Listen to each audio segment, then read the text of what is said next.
Every year, roughly 3 million students graduate college and enter the workforce, all hoping that they've been prepared for the proverbial real world. At the University of Maryland Eastern Shore, the students are prepared in part through high-impact practices. Because many of our students come from the state of Maryland, to the surprise of many, most of them have not been outside of the home state of Maryland.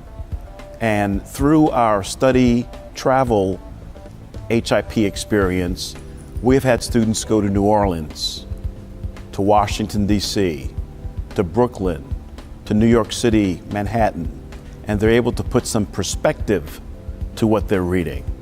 It brings the readings to life in ways that they otherwise would not have had the opportunity to do. Students in the fashion department recently took trips to Philadelphia and New York, bringing their studies to life. So using these high-impact practices by going to Philadelphia University or taking trips to New York City so they can get to see what's really going on in the fashion industry will really help them to figure out what they want to do in fashion. We saw a number of professions, so it wasn't just one type of profession. We saw stylists, buyers, creative directors, people who worked in wholesale, people who worked in magazines, so we got the full fashion experience. We got to talk to professionals that were like close to our age, and it helped me realize that that was my competition and they were doing like a lot more things than I was doing, so it helped me realize that I needed to step my game up. These travels have helped transform students' self-perception. Abigail Chambers and Brandon Jackson are agriculture majors, members of the campus group Manners, and they recently attended a conference in Jacksonville, Florida. I was going into it open, didn't have any like leadership experience, but when I went to the conference, I went to like I think 2 or 3 different leadership workshops and like how to be like a good leader, and I got so much out of it. And today is our Manners election, and I'm running for vice president. So that like they were even talking about like elections before, and I'm like, I'm not running. I'm gonna be a general member. That was like before we went to Jacksonville, and I came back and I was like, Carl, is it too late for me to sign up for the executive board? He was like, no, come on in, Abby. To appreciate agriculture or to appreciate anything, you can't just talk about it. You know, you have to be hands-on, you have to be involved, and you have to be engaged. And in agriculture, to really appreciate agriculture, you have to be engaged hands-on, you have to get your hands into the dirt. And so I value all my experiences and the exposure I have gotten since joining my organization, Manners. Other students recently participated in an alternative spring break service project, offering assistance to communities in New Orleans, still dealing with the aftermath of Hurricane Katrina.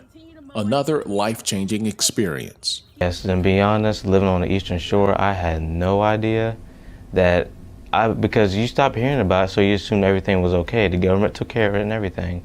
But apparently when you went there, it was just, you heard the community, the locals, they even talked about how really the government hasn't really done anything for them. Basically, and the volunteer work we did is what they were supposed to do. Like, nobody was out there restoring the sidewalks, nobody was out there planting grasses, nobody out there trying to prevent erosion. Like, we were the volunteers did most of the work.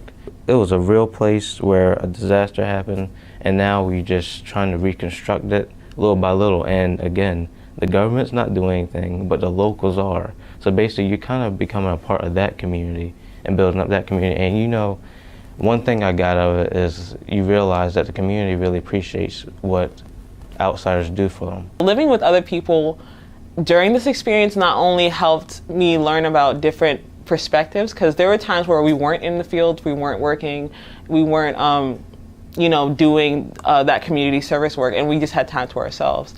And we had a lot of discussions like about Black Lives Matter or about just issues that pertain to us. And having so many educated individuals in one place definitely gave us the opportunity to learn about each other and to learn about other perspectives that we probably wouldn't otherwise know.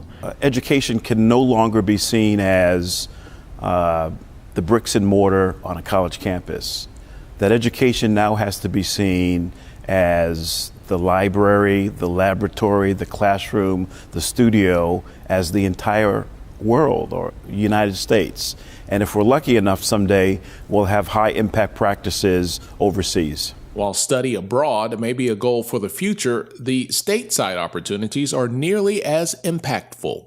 The benefits that accrue from these kinds of experiences are very similar to study abroad, except for things that you wouldn't expect to happen. You know, the people who study abroad for a semester or a full year, they have a much deeper familiarity, understanding, appreciation for the host culture, of course. And they learn more about the language, obviously, if you're in a country that speaks a language other than English. So, but except for those two, very important, but except for those two kinds of outcomes, all the other things that matter, dealing with people in terms of problems that are unscripted, finding your way around in a new environment, all the other kinds of benefits also accrue with shorter-term study-away, travel study experiences. All students, no matter their background, get a boost, if you will, in their performance. That is, they benefit more. But certain groups of students seem to have much larger compensatory effects when they participate, and they include students of color, as you said, but students from low-income backgrounds, students who are first in family to attend, students who are less well prepared academically for college. You know, when you can identify those variables in a data set and see what happens, it's absolutely remarkable.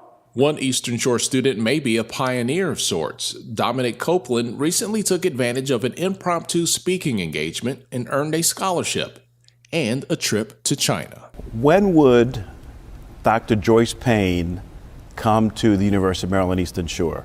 Probably it's not likely that she would have done that this academic year. So by us presenting opportunities for Dominic to go to a HIP in Baltimore, she had the opportunity to meet Dr. Joyce Payne, the founder of the Thurgood Marshall Scholarship Fund, to offer him an opportunity for not just a scholarship, but to be the first student that she selected for a trip to China. She approached me and said, I want you in my program. And you can send me your transcript, your resume, and we'll put it under review. I also want to invite you to China because we've got 10 students and we need you in one of the slots. And I'm just like, all right, cool, thanks. And I'm very grateful. I really am grateful. I'm just really glad that that was just thrown at me. None of this happens without support and proper funding. Dr. Jason D'Souza testified before the United States Senate's Health, Education, Labor, and Pensions Committee in May of 2014 on innovation and best practices at minority-serving institutions. During his testimony, he discussed the importance of resources for these campuses to engage students in high-impact practices. Those resources are in place and utilized at UMES. Well, I was fortunate enough to have the opportunity to submit a proposal to the Office of Civil Rights to make the University of Maryland Eastern Shore more comparable and competitive to our peers.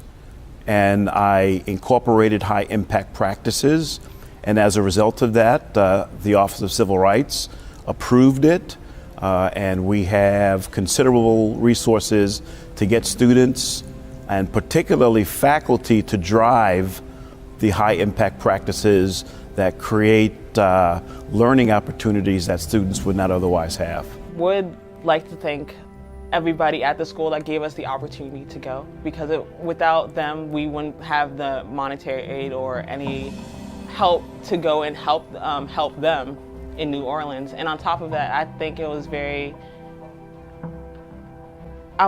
lucky to be able to be there and help everybody else. So when it comes to filling in the gap that others haven't, having me do as little as I can to help the citizens in the Ninth Ward did feel very good.